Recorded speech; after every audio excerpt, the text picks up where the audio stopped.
डेहराडूनचे जिल्हाधिकारी सवीन बन्सल यांनी बुधवारी रात्री अचानक मद्य विक्री करणाऱ्या दुकानांना भेट दिली। येथील ओल्ड मसुरी रोड बरोबरच राजपुरी रोडवरील मद्य विक्री करणाऱ्या दुकानांमध्ये जिल्हा अधिकारी बन्सल ग्राहक म्हणून गेले।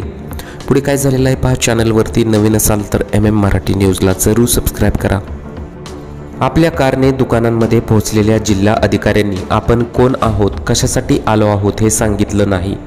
त्यांच्याबरोबर पोलीस आणि इतर अधिकाऱ्यांचा लवाज जमा नव्हता, पण ठरवून दिलेल्या किमतीपेक्षा जास्त किमतीला थेट जिल्हाधिकाऱ्यांनाच मद्य विकत असल्याची कल्पना दुकानात काम करणाऱ्या कर्मचाऱ्यांना नव्हती।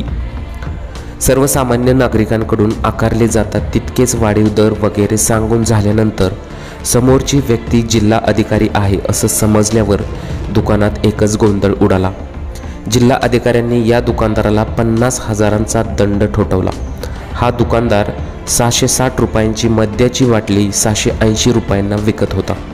अशा प्रकारे सर्वच कंपन्यांचे मद्य अतिरिक्त किमतीला विकलं जात असल्याचं लक्षात आल्यानंतर जिल्हा अधिकाऱ्यांनी 50,000चा दंड दुकानदाराला ठोठावला। वाढीव दरात दारू विकून बाटली मागे अतिरिक्त 20 रुपये कमवण्याच्या नादात या दुकानदाराला 50,000चा फटका बसला।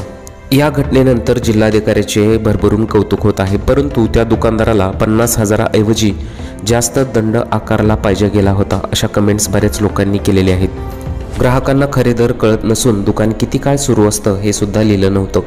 तसेच परवानाही नसल्याचं आढळून आल्याने मोठा आर्थिक दंड ठोठावला गेलेला आहे।